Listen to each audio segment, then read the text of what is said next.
Bonjour et bienvenue dans notre émission Je prends ma vie en main grâce à l'hypnose et au coaching.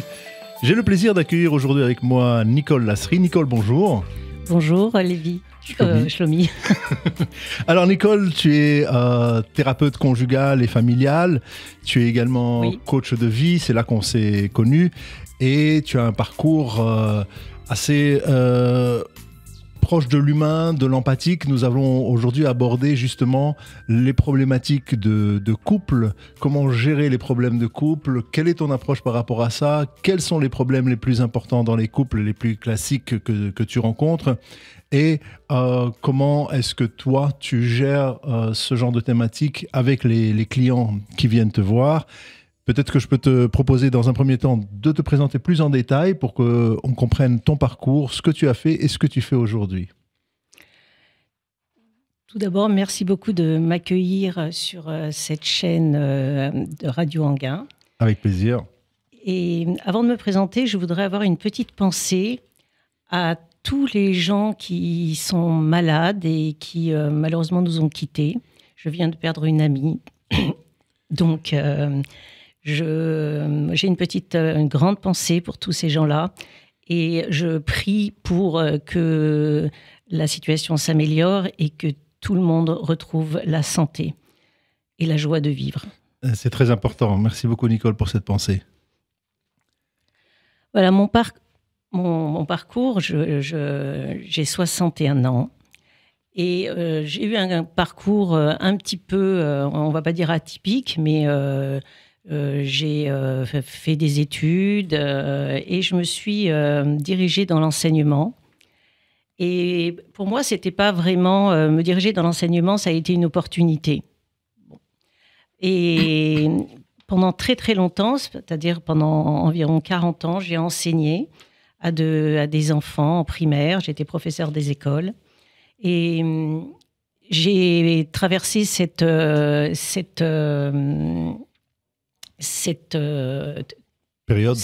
cette période avec beaucoup de vocation, avec beaucoup d'amour. Toute la journée, j'étais auprès des enfants. Non seulement je leur transmettais, bien entendu, tout ce qu'il fallait leur transmettre, mais j'étais en quelque sorte j'étais à leur côté. Et mon objectif, c'était de les aider, de les soutenir, mais pas seulement.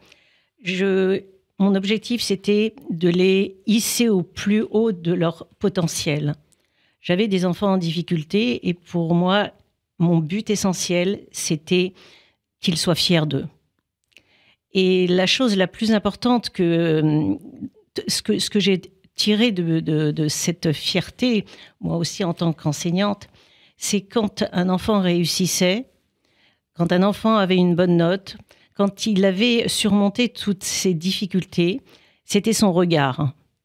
Il me regardait et il me souriait. Et ce regard, c'est quelque chose qui s'est imprégné en moi, le regard de la confiance. Et pour moi, c'était une réussite. Ensuite, j'ai pris ma retraite. Et je me suis dit, non, je ne vais pas m'arrêter là. Parce que même si ça s'appelle une retraite, on n'est pas vraiment à la retraite, on doit continuer à exploiter notre potentiel, exploiter notre expérience. Et cette expérience, on doit le mettre au service des enfants, au service des adultes. Pourquoi j'ai choisi à me diriger vers le coaching et la thérapie ? Eh bien, tout simplement, c'était pour mettre en valeur tout ce que j'avais appris dans mon expérience professionnelle. C'est très fort et c'est très émouvant ce que tu dis, Nicole, parce que ça montre à quel point l'humain est important pour toi et que tu es là pour être dans l'aide à autrui et non pas seulement pour en faire un métier et gagner de l'argent. Disons ça franchement comme ça. Écoutez, pour moi, l'enseignement, c'est une vocation. Il y a d'autres métiers, tous les métiers sont des vocations. Mais quand on considère que son métier, c'est une vocation, eh bien, c'est quelque chose où on met notre cœur et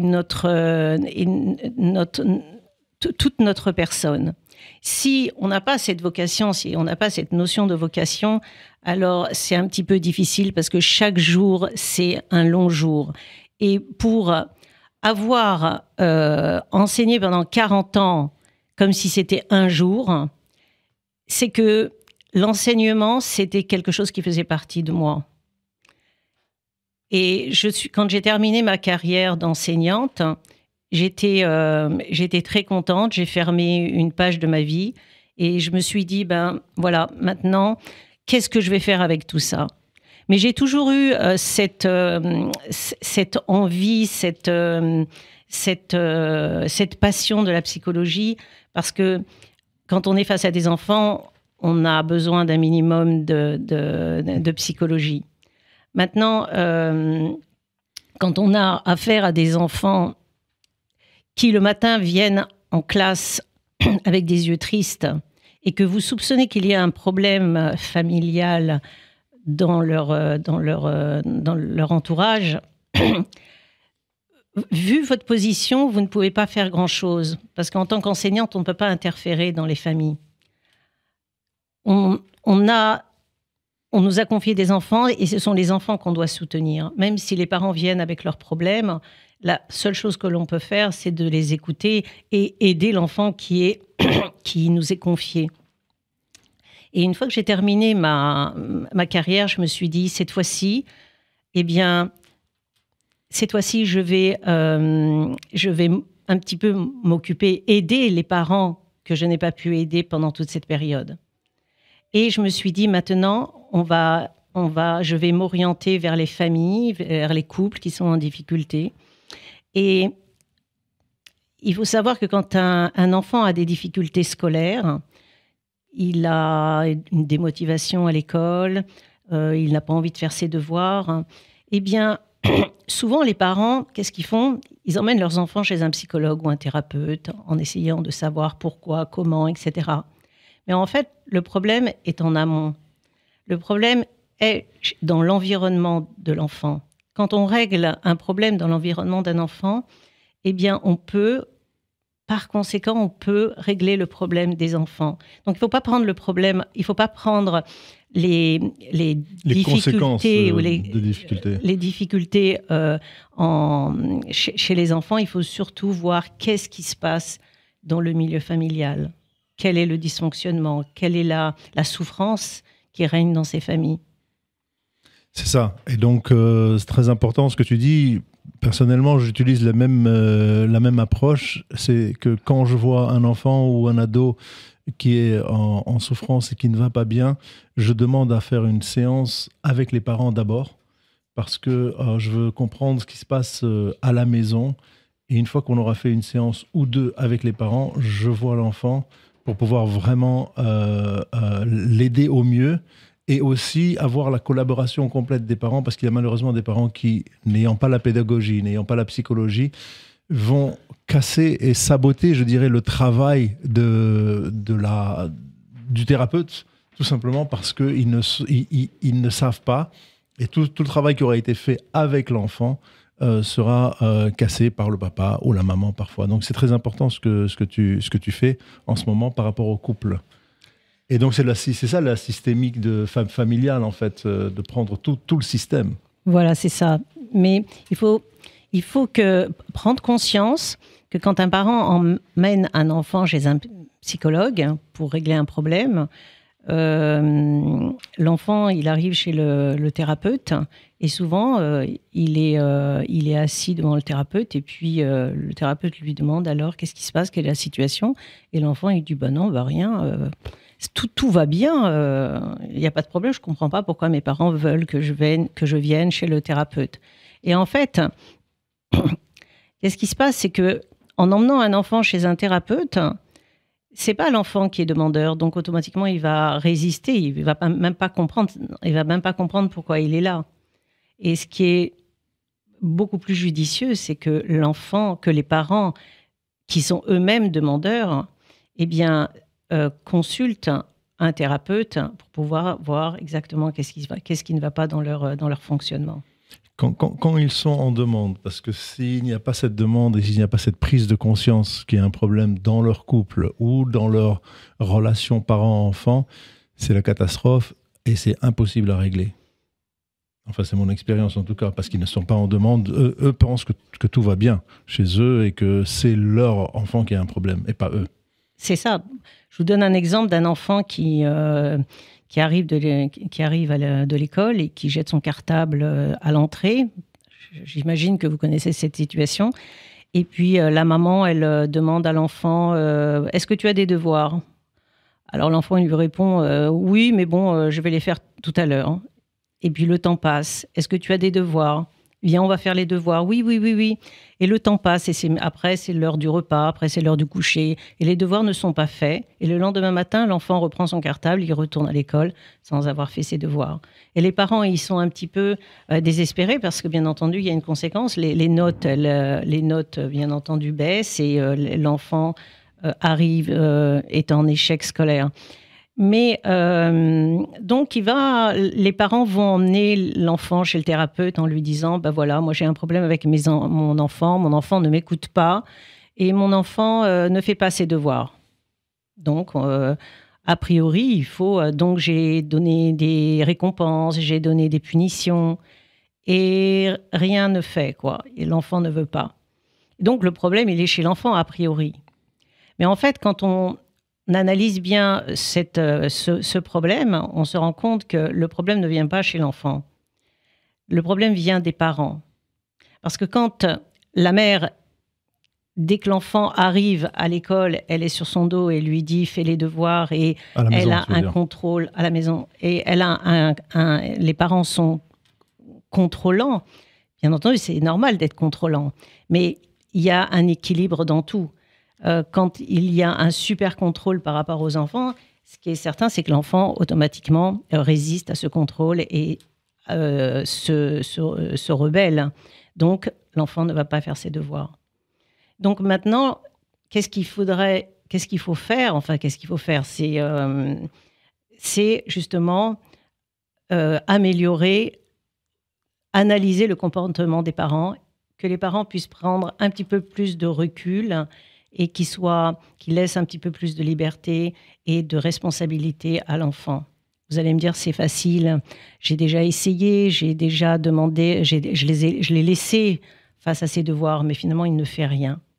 Mais si l'enfant sent qu'il y a une confiance mutuelle, s'il y a un dialogue entre l'enfant et les parents, donc à partir de ce moment-là, ça va ouvrir des possibilités et la communication se fera beaucoup plus fluide et il y aura moins de résistance. Je ne vous donne pas des recettes, mais c'est mon expérience personnelle que je vous communique. Tout à fait. Et pour désamorcer en fait les tensions internes déjà en amont par rapport à l'enfant et aussi puisque c'est le but de l'émission, les tensions dans le couple, parce que ça va aussi se ressentir chez l'enfant. La tension qu'il y a dans le couple va rejaillir sur son comportement à l'école automatiquement. N'est-ce pas? Oui. Ben, les tensions, bien entendu, à partir du moment où les enfants, les conflits dans les couples, on les retrouve principalement. Le premier sujet de conflit, c'est surtout les enfants. Ensuite, il y a de nombreux causes de conflit. Il y en a autant que de couples. Voilà. Maintenant, c'est pas. Maintenant, le conflit fait partie de la vie. C'est impossible de traverser la vie sans conflit, parce que après un conflit peut être positif ou négatif, mais ça dépend ce qu'on en fait de ce conflit. On peut en tirer un enseignement d'un conflit si on s'en sort victorieux. Maintenant, il faut avoir des stratégies pour surmonter ces conflits. Les conflits, c'est dans la vie, automatiquement, on va en retrouver. Donc déjà, quand on est prêt à ça, on est prêt à avoir le conflit. Maintenant, c'est comment désamorcer le conflit, comment le gérer en fait, comment gérer l'émotion qui vient dans ce conflit et être intelligent, l'intelligence émotionnelle, je dirais, de réagir et de réaction par rapport au conflit quand il arrive. Eh bien, n'importe quelle situation peut devenir conflictuelle suivant la position que l'on a par rapport à l'autre. Si on laisse suffisamment de place à l'autre et que la communication est établie avec son conjoint, donc on peut éviter le conflit. Ça ne va pas dire que le conflit n'est pas là. Qu'est-ce que ça veut dire un conflit? C'est deux personnes qui ont des intérêts différents. Des intérêts différents ou alors des opinions différentes. Mais dans un couple, on n'est pas obligé d'avoir les mêmes opinions. Un couple, c'est deux personnes qui sont complètement différentes, qui ont des visions du monde complètement différentes, et chacun doit respecter sa vision du monde, les valeurs de chacun et les besoins de chacun. À partir du moment où on connaît les besoins de son conjoint, de sa conjointe, eh bien, à ce moment-là, il faut respecter les besoins de chacun. Et il faut aussi respecter la liberté de chacun. Et à ce moment-là, on laisse la place à la communication et à la relation. C'est ça. Et donc, la communication, c'est très important. La communication pour pouvoir justement communiquer ses propres besoins, dire c'est de ça dont j'ai besoin, c'est comme ça que je fonctionne. Et quand il n'y a pas cette communication, on est coincé dans l'incompréhension de l'autre parce qu'on n'a pas compris que la personne avec qui on vit a besoin de ça ou de ça et de ça. Et puis aussi, les besoins évoluent au fur et à mesure des années. On s'est marié à 19, 20 ans ou 25 ans. Ce n'est plus la même personne à 30 ans, 35 ans ou 40 ans avec qui on est maintenant. Et donc, les besoins ont évolué de ce côté-là aussi. Il faut le savoir s'adapter toujours. C'est ça. La communication, ce n'est pas seulement le message que l'on veut transmettre à l'autre. Dans la communication, tout le monde le sait, elle est partagée en trois parties. On a donc le non-verbal. Le non-verbal, c'est tout ce qui se manifeste avec des gestes, avec son corps, avec la posture, etc. C'est, si je me souviens bien des chiffres, 55% de la communication. Ça veut dire que le non-verbal représente 55%, ça veut dire plus de la moitié.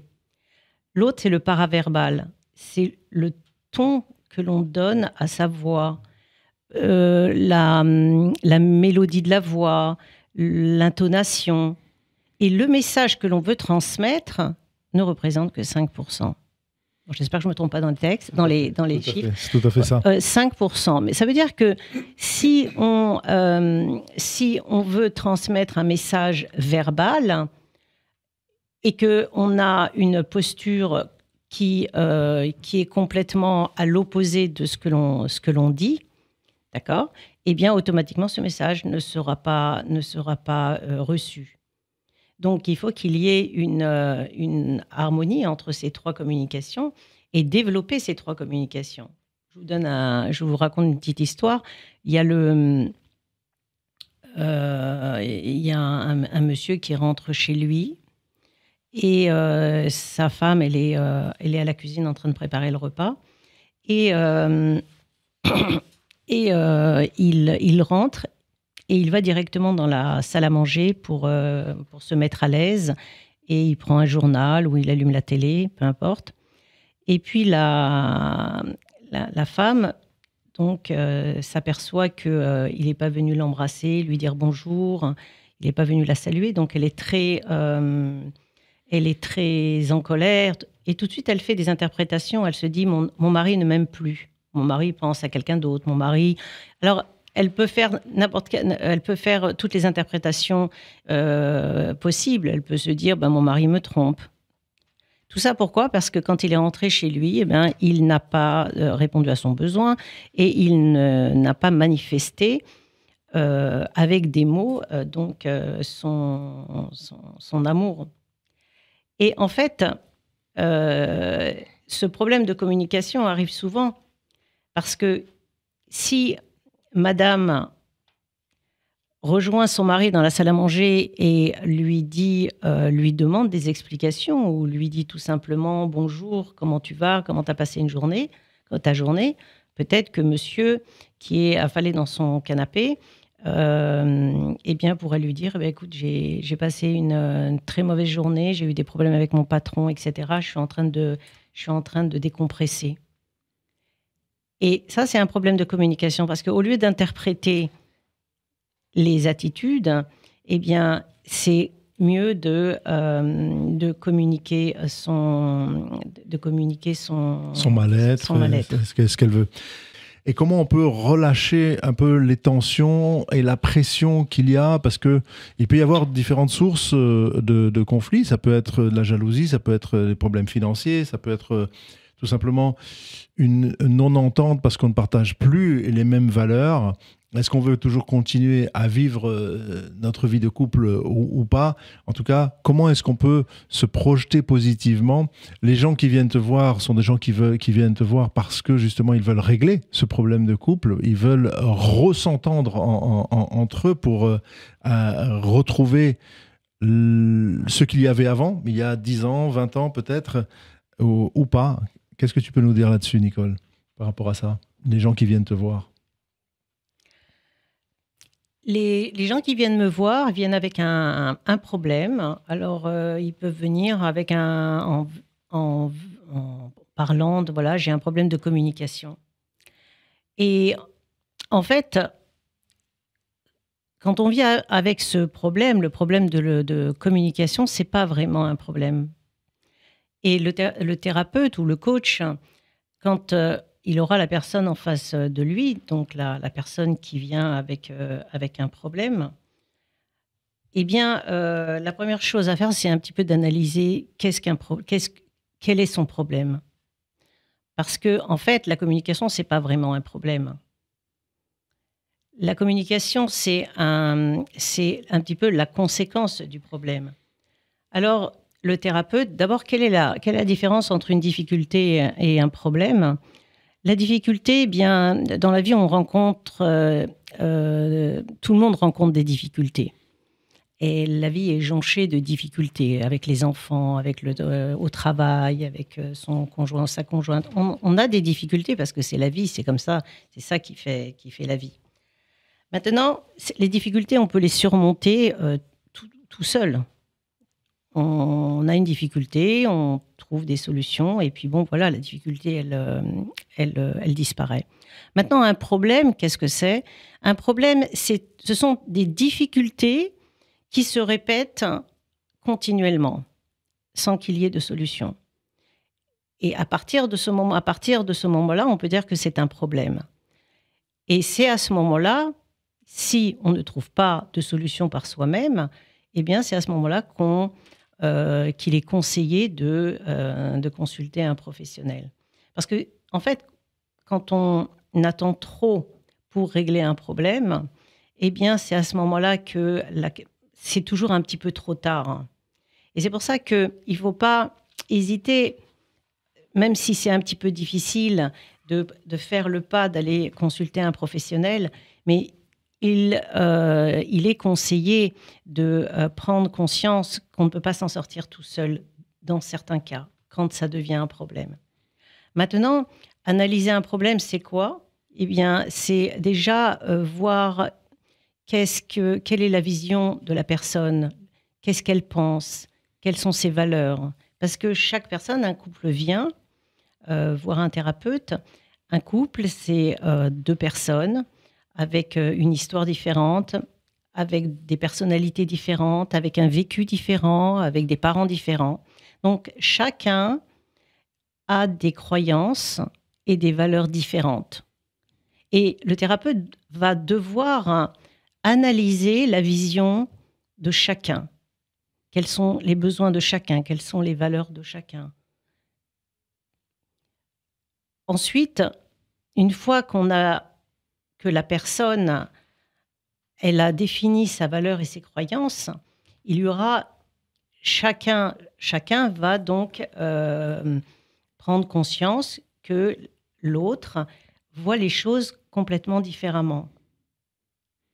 Parce que les conflits viennent souvent de la vision différente qu'on a du monde. Je vous donne un exemple qui peut se passer dans une classe.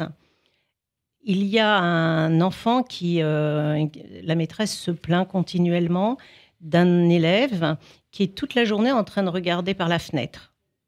Et la maîtresse, elle lui dit continuellement « Tiens-toi bien, tiens-toi droite, arrête de regarder par la fenêtre, tu n'es pas concentré. » Alors l'élève, elle lui dit « Si, je vous écoute, je suis concentrée. »« Non, tu n'es pas concentré. Moi, je veux que tu te tiennes bien. » Et la maîtresse, elle insiste que pour que l'enfant se tienne bien, ça ne veut pas dire que l'enfant ne doit pas bien se tenir, mais l'enfant donc commence à souffrir de ce harcèlement par rapport à la maîtresse qui continuellement est derrière. Elle s'en est fait une obsession. Tant que l'élève ne se tient pas droite, eh bien, c'est pour elle, pour la maîtresse, c'est un problème. Donc l'enfant est en échec. Pour elle, l'enfant est en échec parce que l'enfant ne se tient pas bien. Donc les parents vont emmener l'enfant chez la thérapeute en disant « Écoutez, voilà, la maîtresse harcèle mon enfant et qu'est-ce que je dois faire ?»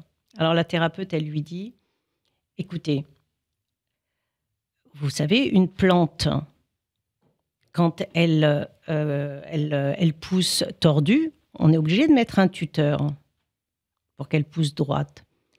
Alors, le thérapeute dit à l'enfant, tu vas imaginer avoir un tuteur derrière ton dos et tu vas te tenir très très droite en imaginant que tu as ce tuteur qui te maintient la colonne vertébrale. Et on va voir ce que ça donne. » Donc, l'enfant rentre en classe et pendant une semaine, elle imagine avoir un tuteur donc, derrière la colonne vertébrale et elle se tient très droite. Et la maîtresse, qui est très contente, elle téléphone aux parents, elle dit « Mais vraiment, c'est extraordinaire, votre enfant, il réussit tout, il est excellent, vraiment, c'est extraordinaire. » Et donc, le problème a disparu. Et en fait, la maîtresse, elle avait une vision du monde pour elle, réussir, être concentrée, c'est se tenir droite. L'enfant, les parents, pour eux, c'était pas leur vision du monde. Mais à partir du moment où l'enfant a répondu à la vision du monde de la maîtresse, alors le problème, il a disparu. Donc tu veux dire qu'on peut faire la même chose avec un couple, on va mettre un tuteur qui est quelque chose d'artificiel finalement pour que l'autre croie qu'on a répondu à sa vision du monde. C'est pas croire, il faut connaître la vision du monde de chacun, connaître les croyances de chacun, quelles sont les valeurs, qu'est-ce qui nous tient vraiment à cœur, qu'est-ce qui est important pour chacun. Parce que tout le monde n'a pas les mêmes priorités. Bien sûr, bien sûr. Et donc, pour revenir au couple, parce que là, dans l'histoire, dans l'exemple en question, c'est vrai que c'est une histoire d'école et d'enfants, et on va faire plaisir à la maîtresse, mais quand on est dans un couple, c'est pas pour faire plaisir, c'est pour être vrai. On veut être vrai et que ça nous fasse aussi plaisir, bien entendu, mais le tuteur ne va pas durer longtemps si c'est quelque chose d'artificiel. C'est ça là où je veux en venir. Comment est-ce que je peux aller à la cause même de mon conflit pour pouvoir le résoudre avec quelque chose qui va mettre l'ensemble commun des valeurs ensemble? Si on adhère, si on vit avec quelqu'un qui est différent de nous, puisqu'il a une vision complètement différente, si on accepte la vision du monde de l'autre, alors on peut aller de l'avant. C'est ça, d'accord, je comprends, mais tout à fait. Donc on a ce point de vue-là, et on a aussi les jugements. Parce que souvent, les causes de conflit, ce sont les jugements sur l'autre. Tu es comme ça, tu es comme ci. On accuse aussi l'autre des problèmes que la maison rencontre et que c'est toujours à condamner l'autre parce qu'il y a tel et tel problème dans la maison. On va condamner la personne, on va condamner son conjoint de ce qui ne va pas, que l'éducation des enfants, c'est ton fils, c'est ta fille, c'est ta faute. Si tu ne gagnes pas assez d'argent, c'est ta faute, c'est comme ci, c'est comme ça. Et donc, on est toujours dans ces accusations-là. Comment est-ce qu'on peut répondre à ça pour ne plus être dans l'accusation et ne plus être dans le mauvais jugement par rapport à son conjoint? Bien, quand il y a un problème, il faut d'abord se poser la question, quelle est notre position par rapport au problème? Est-ce qu'on aurait tendance à dire que ce problème vient de nous, ou on aurait tendance à dire c'est la faute de l'autre? Alors, si on dit que c'est la faute de l'autre, ça va générer de la colère et de la colère et de l'injustice. Mais si le problème qui se pose, on essaye de voir d'où vient ce problème par rapport à soi-même, donc on n'aura pas cette réaction de colère. On se responsabilisera en disant « je dois faire quelque chose pour régler ce problème ». C'est ça. Et se responsabiliser par rapport à ce problème. Et ça, c'est le travail du coach, du thérapeute, de lui faire prendre conscience de tout ça. Absolument. Donc, par quelle question tu amènes la personne à faire ça? Est-ce que tu gères, par exemple, les couples ensemble ou bien tu les vois séparément aussi? Comment ça se passe? Eh bien, quand un couple vient me voir, tout d'abord, ils viennent ensemble et il faut voir qui est le demandeur, parce que souvent, quand un couple vient ensemble, c'est un des deux qui est demandeur, hein, qui est le plaignant en quelque sorte. Suivant l'attitude du couple, on peut voir qui est le demandeur et qui est-ce qui suit. Et en général, je reçois le couple ensemble et ensuite je les reçois séparément. C'est très important en deuxième séance de les recevoir séparément pour connaître justement la vision de monde de chacun des plaignants. Et ensuite, eh bien, on revient ensemble en couple. Alors, qu'est-ce que c'est les tentatives de solution, Nicole? Alors, les tentatives de solution, ce sont des actions de communication qu'on essaye de faire. On a un problème et on essaye de trouver des solutions par soi-même. Et on les répète, puisque une fois ça a marché, donc on essaye de les reproduire et on essaye plein de choses pour régler ce problème. Mais malheureusement, le problème ne disparaît pas. Et donc, il y a toute une série de tentatives de solutions qui vont finalement créer le problème. Parce que si ça n'a pas marché une fois, on essaye une deuxième fois, on essaye une troisième fois, et on se rend compte que ça ne marche toujours pas. Donc, ces tentatives de solutions, normalement, pour régler un problème, puisqu'elles créent le problème, pour régler le problème, on doit donc déjà les cerner et les abandonner pour créer d'autres solutions, puisqu'on sait que celles-là ne fonctionnent pas. Qui ne seront pas des tentatives cette fois, mais des vraies solutions. Donc ça peut être des manières de penser, des manières de parler, des comportements. On sait tout, mes parents se sont toujours comportés de cette manière, je ne vois vraiment pas pourquoi ça ne marcherait pas avec moi. Oui, mais à une certaine époque, ça a marché, mais maintenant, ça ne marche plus. Donc il faut essayer autre chose. La manière de parler, ma mère, elle a toujours parlé comme ça, mon père, alors c'est comme ça que je parle. Donc, ma mère, elle a réglé son problème comme ça. Parce que la mère a donné un conseil à sa fille. Oui, c'est comme ça que tu dois te comporter. Et finalement, ça ne marche pas pour elle. Donc, toutes ces tentatives de solution, on doit les mettre de côté et se réinventer pour trouver une autre approche. Donc, c'est pour ça qu'on vient chez toi, en fait. Eh bien, le thérapeute, déjà, essaye de voir les tentatives de solutions qui ont été mises en place. Et ensuite, eh bien, on va essayer de trouver d'autres solutions.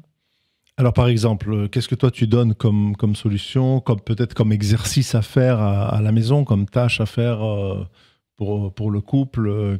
Quel est Quels sont pratiquement, qu'est-ce qu'on peut dire aux auditeurs qui nous écoutent, quelles sont pratiquement les choses qu'ils peuvent faire avant d'aller voir un thérapeute, mais déjà maintenant, s'il y a des problèmes dans leur couple et qu'ils ne sont pas encore allés consulter, qu'est-ce qu'ils peuvent faire? Eh bien, on donne en fin de séance, en général, on donne des tâches, des tâches à faire, des tâches d'observation, des tâches de communication. Alors, des tâches d'observation, on peut par exemple demander aux couples qui sont un petit peu déconnectés et qui sont mariés depuis un certain temps, mais finalement, avec la routine, malheureusement, ne font plus vraiment attention l'un et l'autre. Donc, on va demander au couple pendant une semaine, eh bien, on va leur demander d'observer tout ce qu'ils trouvent de positif chez leur conjoint. Et on fait une liste, mais sans rien dire, sans se concerter. Alors, ça peut être une femme, elle peut trouver son mari, elle va constater que son mari, eh bien, il est bien habillé, que cette couleur lui va bien, que quand il monte sur sa moto, eh bien, il est élégant, elle le trouve très chevalier. Eh bien, au fur et à mesure de focaliser sur les choses positives, elle va redécouvrir son partenaire. Pareil pour l'homme avec sa femme.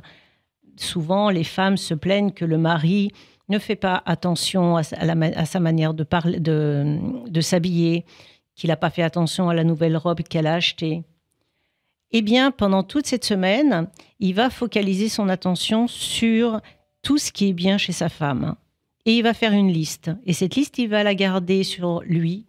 Et tout au long de la semaine, il va la lire, il va la relire, et ça va faire partie de lui. Il va la mettre dans sa veste, sur lui. Et ça, c'est une tâche d'observation.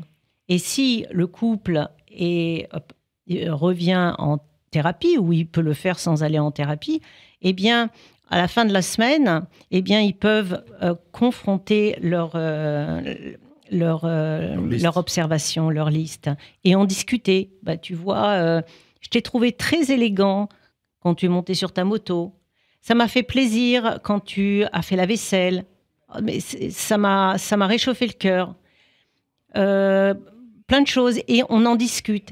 Et ce moment-là, c'est un moment privilégié parce que c'est un moment où le couple va se retrouver complètement reconnecté. Très bien. Et alors, quel autre exercice tu donnes encore? Alors, un autre exercice qui fait beaucoup de bien au couple, c'est un petit peu exploiter le regard dans un couple. Le regard, c'est quelque chose de très important. Mais comme je vous disais tout à l'heure, avec la routine et avec la vie difficile que l'on mène, on doit se lever, on doit s'occuper des enfants, eh bien, est-ce qu'on a vraiment le temps de regarder l'autre? Les regards sont fuyants, les regards ne sont pas appuyés, on ne regarde plus l'autre. Alors, il y a un petit exercice pour développer ce regard. C'est le couple se met face à face, et pendant un certain laps de temps, eh bien, ils vont se regarder dans les yeux. Ils vont se regarder dans les yeux en respirant. Tout d'abord, on respire, on se détend, on crée un environnement bienveillant. Et le couple doit être détendu. Et la tâche, c'est, on doit se regarder pendant 1 minute et essayer de ressentir le bienfait du regard. Et c'est un exercice qu'on peut faire au moins 1 fois par jour, et c'est conseillé de le faire une fois par jour pendant au moins 1 semaine, et regarder et ressentir les bienfaits de cet exercice. Tout à fait, parce qu'en plus de ça, il y aura aussi l'émotion qui va passer par le regard. Tout le ressenti que l'autre aura va se transmettre de l'un à l'autre. Absolument. Vous savez, on communique énormément par le regard, et un couple, lorsqu'il ne communique plus par le regard, c'est qu'il y a une cassure. Donc, il faut refaire vivre le regard. Tout à fait. Autre chose encore, Nicole, comme dernier exercice que tu donnes à faire. Tu avais trois exercices. Alors, il y en a un que moi, je peux suggérer, si tu veux. C'est lorsque l'on est dans la dispute, ne pas parler en temps réel. C'est-à-dire ne pas répondre, se taire, attendre, comme pour laisser refroidir les choses, puisque lorsqu'on est à chaud et en colère, on dit n'importe quoi. C'est l'émotion de colère qui parle et non pas la personne qui a réfléchi. Et quand le proverbe dit « la nuit porte conseil », c'est pas tout à fait exact. On va le changer un petit peu parce que la nuit permet de rafraîchir et de refroidir les émotions, mais c'est plutôt on peut dire que la nuit nous empêche de faire des erreurs. En fait, c'est en dormant qu'on arrête de faire des erreurs et que on peut donc se replacer le lendemain avec cette surcharge cognitive, dégager de cette surcharge cognitive et ne plus avoir cette colère en nous pour pouvoir parler à la personne. Surcharge émotive. Et surcharge émotive aussi, bien sûr, puisqu'on est donc ne pas répondre en temps réel et attendre. Ne pas trop attendre, évidemment, parce que sinon, on va laisser les choses s'installer. Il faut absolument communiquer quand il y a un problème, ne pas attendre plus de 21 jours, puisqu'on sait que dans le cerveau, tout va s'imprimer dans la mémoire active, la mémoire froide, et va rester imprimé lorsque l'on a laissé ce temps-là plus de 21 jours. Donc, ne pas attendre, ne pas répondre. C'est comme un email. Des fois, on reçoit un email qui va nous faire monter en colère. On peut l'écrire, mais il ne faut pas l'envoyer. Et puis le lendemain matin, on va le relire et se dire ça je peux changer, ça je peux changer. Et donc on peut changer cette façon qu'on avait parce qu'on avait une émotion trop forte au moment où c'est arrivé. Tu as donc tu as cette expérience-là avec les couples qui se mettent en colère.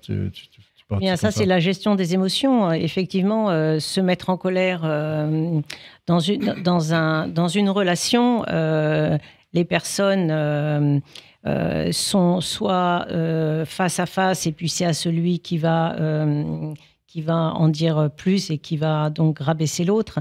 Mais en fait, il y a un proverbe qui dit quand il y en a un qui s'assoit, l'autre il se lève. En fait, il faut qu'il y ait comme un va-et-vient. On ne peut pas être tous les deux debout. Dans un couple, les deux ne peuvent pas être debout. Il y en a toujours un qui est en position basse et l'autre en position haute pour qu'il y ait un échange. Si les deux sont en position haute, donc ça va être automatiquement une espèce de surenchère et c'est à celui qui va crier le plus fort. Donc, s'il y en a un des deux qui est dans une émotion forte et qui crie, eh bien, déjà, essayez de le laisser, bien entendu, jusqu'à un certain point, mais essayez de comprendre quel est vraiment le problème. Souvent, la colère, la colère, c'est une expression d'un besoin qui n'est pas exprimé. Donc, quel est vraiment ce besoin ? Voilà. Très bien. Et donc, pour revenir, pour conclure sur cette colère-là, c'est comme moi, je compare ça à une pâte à modeler. En fait, la pâte à modeler, quand elle est chaude, on ne peut rien modeler. On ne peut pas, elle est liquide. Et il faut attendre que ça refroidisse pour pouvoir remodeler la personne, modeler son conjoint, sa femme, son mari, et attendre un peu que les choses refroidissent, mais en gardant une certaine mollesse, c'est-à-dire une certaine souplesse. Parce que si on est trop dur, on ne peut pas le modeler non plus et on ne peut pas remodeler quoi que ce soit. En tout cas, voilà, on arrive bientôt à la fin de cette émission. Nicole Lasserie, merci beaucoup d'avoir été avec nous.